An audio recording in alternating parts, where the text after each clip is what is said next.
Compañeros y compañeras de viaje, hoy nos adentramos en el corazón del Maestrazgo, una comarca que no solo guarda las huellas de tiempos bélicos, sino que también brilla con la luz de su esplendoroso pasado.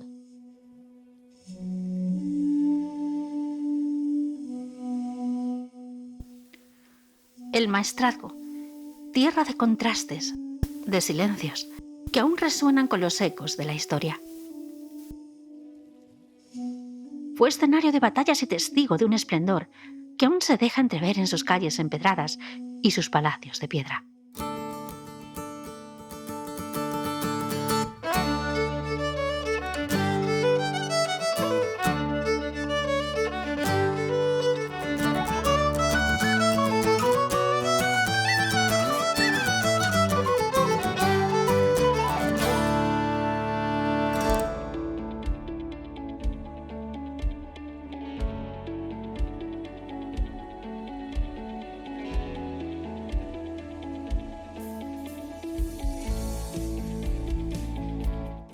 En esta tierra marcada por el eco de las guerras carlistas, cada piedra parece susurrar historias de resistencia y sacrificio. Pero también guarda secretos más antiguos, donde los siglos de esplendor renacentista y la tradición artesanal han dejado su huella tan profunda como el alma del Maestrazgo.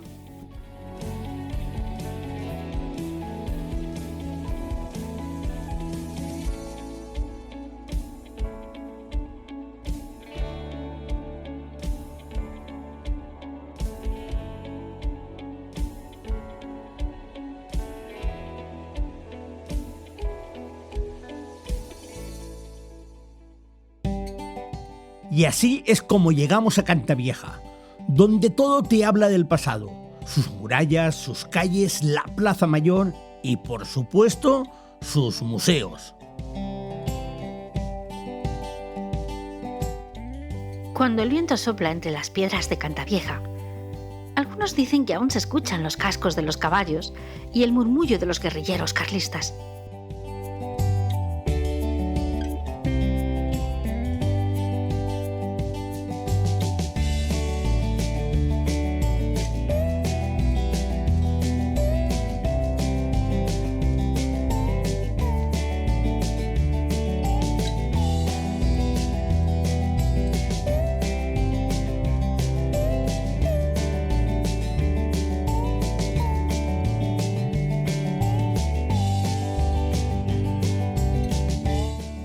El Maestrazgo no se olvida y la historia de Cantavieja emerge ante nosotros como un sueño antiguo.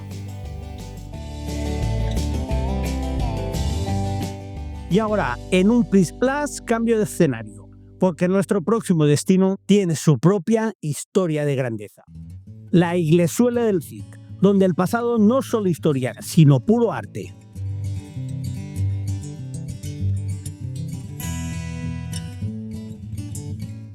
Y solamente llegar os aconsejo ir de cabeza a la oficina de turismo, que se encuentra situada en la casa de los Aliaga, una familia de estos lares y que nos va a dejar con la boca abierta.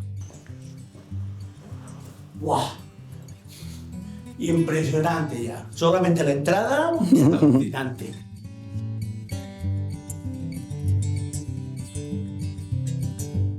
Los caballos entraban por aquí, bajaban por una puerta que es la actual oficina de turismo, eso fueron cuadras, y por la otra entraban los señores, pero luego se hizo al revés, por ahí entraban los caballos, los criados a este primer piso y los señores ya directamente a la segunda planta. Un palacio de silentes historias que nos habla de un tiempo donde el Maestrazgo brilló como un faro de lujo y cultura, y testigo del esplendor económico que alcanzó la comarca con el comercio de la lana. Esta casa la compró el ayuntamiento y estaba muy deteriorada, ¿vale? Porque estuvo más de 40 años cerrado, pero el ayuntamiento, la idea era de poderla restaurar, pero como no llegan ayudas, pues con colaboración ciudadana en el año 2002 se apuntaron 45 voluntarios y durante 2 meses y medio nos ayudan a limpiarla. Y del gobierno de Aragón mandaron a 2 jóvenes en prácticas y ellos nos la inventariaron. O sea que vamos a ver una casa del siglo XVI paralizada en el siglo XX, tal como la propietaria la vende al ayuntamiento, ayuntamiento, pero que lo más bonito desapareció porque vinieron los anticuarios y se lo llevaron y ahora está tal cual. Porque aquí la señora vivía en Castellón, tenía un gran palacio y venía con 2 doncellas, una cocinera y un chofer. Y aquí venía a pasar el verano. Y en esta primera planta vivió un matrimonio, nacen 6 hijos de ese matrimonio y eran los caseros los que le cuidaban la casa durante todo el año. Y cuando la señora venía, ocupaba la segunda planta y cuando se fueron estos caseros, los anticuarios empezaron a comprar mobiliario y ahora está tal cual. La señora la dejó porque todas las piezas bonitas desaparecieron, ¿vale?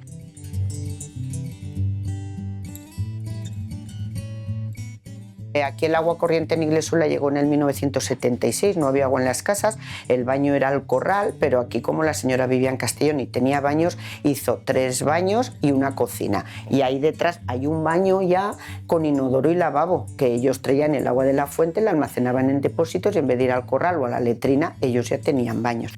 Mira, y otra cosa muy curiosa es este biombo.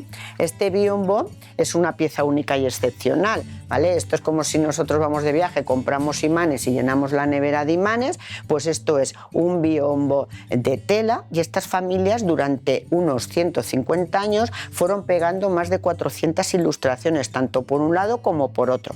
Hay mucho tema político, guerras carlistas, ciudades españolas, ciudades europeas, recibían revistas de moda, hasta una multa hay ahí en el año 1882 del dueño de esta casa, una multa muy curiosa, ¿eh? El motivo es por orinar en la calle en Valencia. Bueno.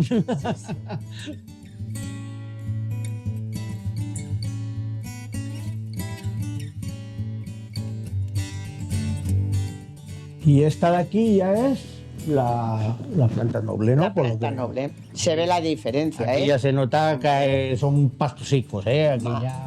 Más luz, los techos súper altos. Pensar que estamos hablando de una casa del mediados del siglo XVI y para los años que tiene, pues todavía se conserva intacta la construcción. Ya tenían suelos de madera que eran más cálidos. Y algo muy curioso que llama la atención a la gente es esta escalera, ¿vale? Fíjate. Esta escalera no conduce a ningún lado. Esto se hizo para tapar el hueco de la que hemos subido, para que no entre frío. Si esto no se hubieran construido, eso estaría abierto. Claro. Entonces se hace a nivel de escalones, que esos escalones dan la altura necesaria al hueco de la escalera, se coloca decoración, se cierra la puerta y se queda cerrada. Cada sala, cada rincón, guarda el eco de las fiestas y las conversaciones entre los poderosos.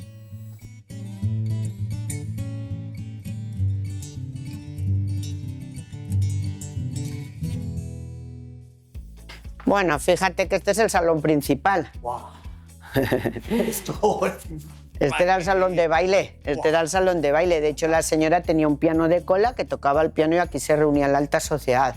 Pero claro, aquí es donde tenían el mueble más bonito y en esa época lo vendieron en los años 60 pues para subsistir, porque tenían un estatus de vida pues bastante elevado y tienen que ir vendiendo. Y desapareció parte de ese mobiliario. Porque a esta familia le pasaría, me imagino, como a muchas, que generación tras generación, lo que se suele decir, el abuelo hace la riqueza, el padre la mantiene y el nieto se la pule, ¿no? Pues eso, como nunca trabajan y, a ver, la verdad que vivían bien, pues claro, llegó un momento que para tener liquidez pues iban vendiendo mobiliario y subsistiendo un poquillo así.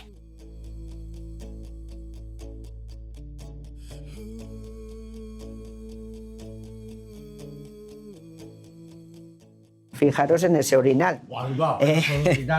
Es un orinal alto, era cómodo, ¿verdad? Era para no tenerse que agachar tanto. Es un Don Pedro, un perico, le viene dado a Don Pedro el Cruel, que fue el primero en utilizar este tipo de baños. Sí, sí, sí.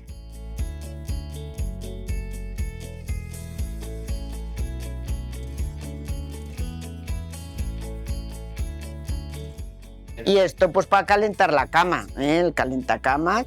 Luego ya llegó la almohadilla eléctrica de la marca Daga, que todavía existe. Pero algo muy curioso, mira, esto con el apagón hubiese venido bien, porque te ves bien con las velas, ¿vale? Fíjate, estas velas están articuladas y así para verse mejor pues se van acercando o alejando, no se quema uno la melena, ¿verdad? Y lo tenían todo ideado.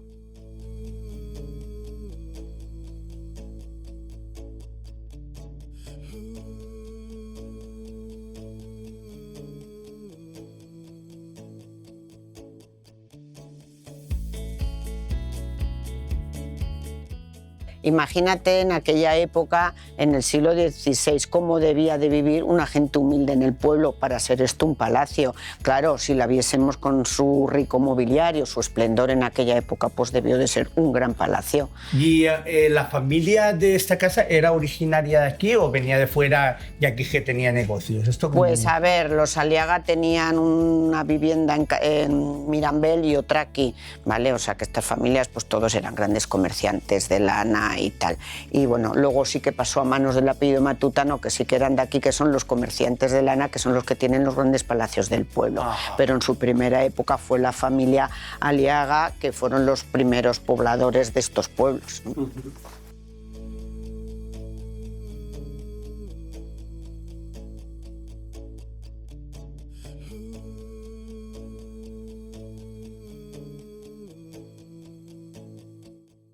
Vale, me ha encantado la casa y aparte también comentar que aparte de esta casa pues tenéis un magnífico hotel aquí en la Iglesuela que también está situado en un antiguo palacio, ¿no? Sí, sí, aquí como he dicho hay 6 palacios y uno de ellos es el que luego si eso veremos, ¿vale? Es el Palacio Matutano Dauden convertido en una hospedería dentro de la red de hospederías de Aragón y tiene una escalera, esa sí que vais a alucinar porque es una escalera imperial de estilo rococó preciosa y con ver eso solo hay que entender ya la riqueza que hubo en este pueblo.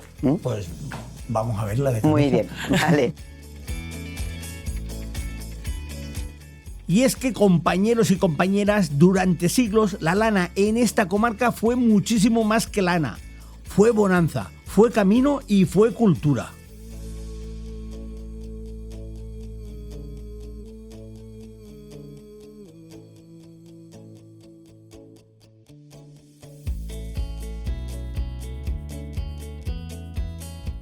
En los telares la lana se transformaba en abrigo y en identidad.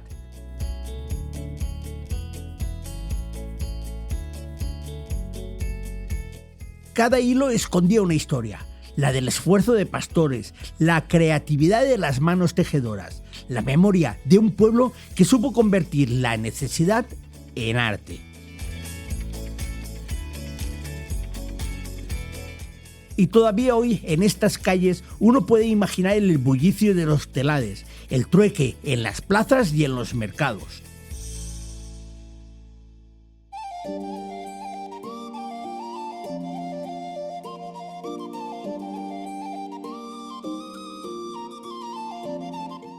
Pero mucho antes de que estas plazas se convirtiesen en espacios de intercambio y de prosperidad, el maestrazgo, sobre todo, fue frontera.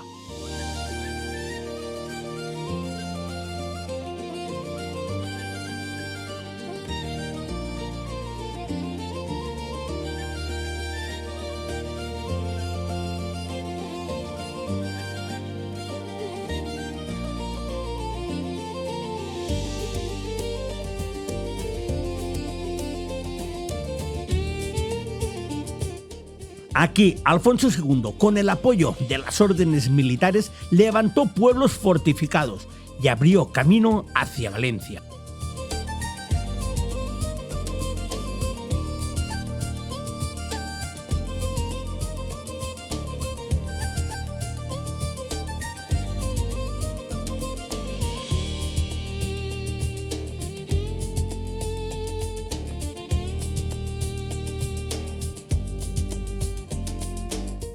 Y mientras ahí fuera se comerciaba, se viajaba y se defendía, la vida en los conventos era silencio, oración y trabajo.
Mirambel es una de esas poblaciones que hay que caminar despacito, escuchar su silencio y dejar que te acompañe. Nosotros lo que vamos a hacer es a continuar nuestro viaje. Y desde luego que si algo estamos aprendiendo de esta comarca es que no solamente se forjó con batallas y con comercio, sino también con oración y con calma.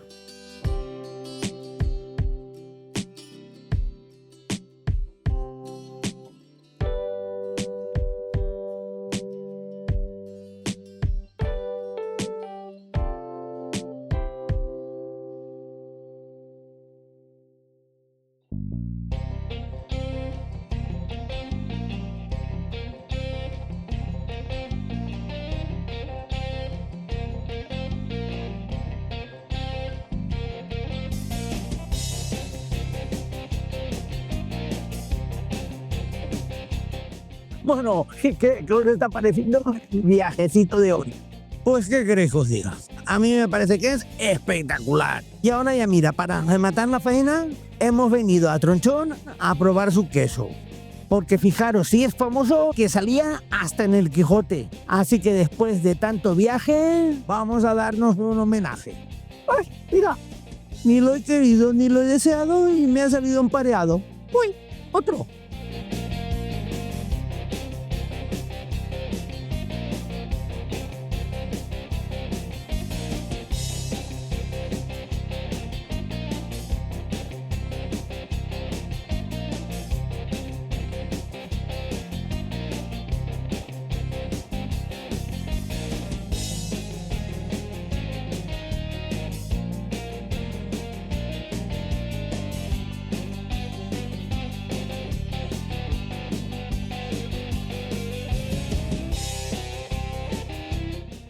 Pues mira, ¿ves? Estos son quesos de leche de cabra. ¿Sí? Los fuimos a esta mañana la leche, ahora la estamos haciendo. Aquí ya están metidos los moldes, estamos dando la vuelta para meterlos en la leche de cabra con oveja, siempre leche cruda, nosotros no pasteurizamos. Y es un queso con mínimo 2 meses de duración. Además, un queso famoso porque en el Quijote ya sale, ¿eh? Bien. Es el queso el único queso que en todo el libro de la novela del Quijote que le pone nombre. Sí, sí. El queso de Tronchón, los demás nombran quesos, pero nunca les pone nombre, solamente le pone nombre al de Tronchón. Escribe una novela ambientada en La Mancha, que es la zona de Europa donde más queso se fabrica, y que vaya a nombrar un queso de un pueblo de Tronchón, un pueblo de Teruel, que aquí el jamón sí, pero de queso pues no hay tanta tradición como ni tanta producción como podía haber en La Mancha. Si vuestra merced quiere un traguito, aunque caliente, aquí llevo una calabaza llena de lo caro, con no sé cuántas rajitas de queso de Tronchón. Imagínate entonces cuando iba con burro por los caminos hasta Alcalá de Henares, fíjate. Como era un queso curado, o incluso lo ponían en aceite para que aguantara más, se podía transportar y no se estropeaba. O sea, no era fresco, porque era siempre queso curado. Pues, y entonces se lo podían poner en algún sitio que estuviera una semana o 15 días, no se estropeaba. Yo creo que por ahí viene, porque si no, como algún compañero de trinchera que cuando estaba en la guerra era de aquí del pueblo y llevaba queso, o una casualidad.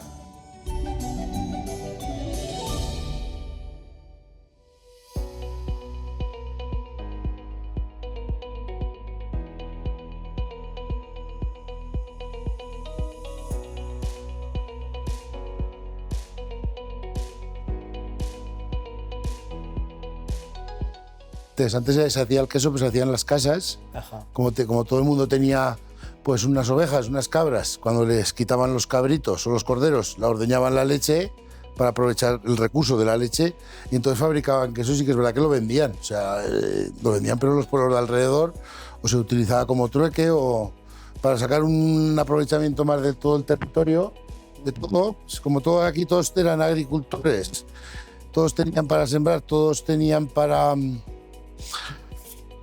algún animal para carne, pues aprovechaban también la leche, y todos tenían huerto. Era una de aprovechamiento al máximo de los recursos que tenían en su casa.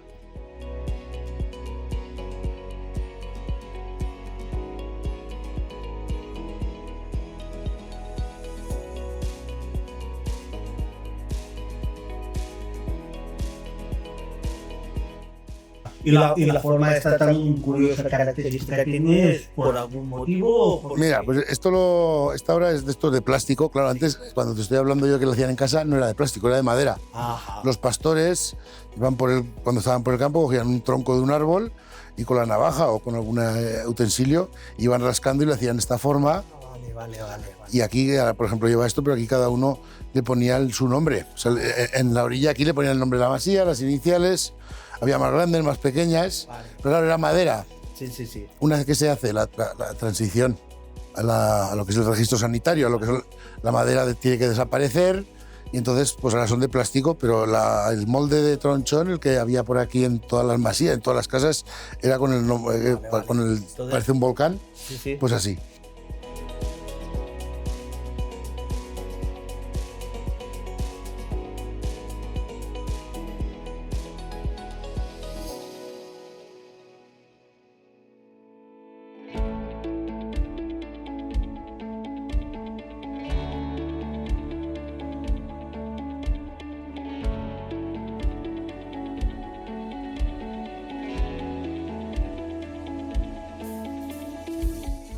Y aquí, entre pueblos que palpitan tradición, damos por concluido nuestro recorrido por el Maestrazgo.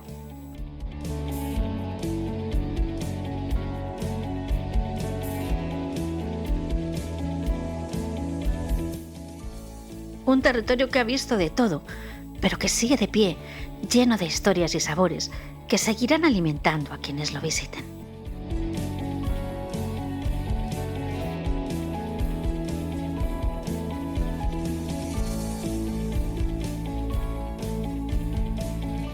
El Maestrazgo nos ha mostrado su pasado, pero aún nos queda muchísimo por descubrir.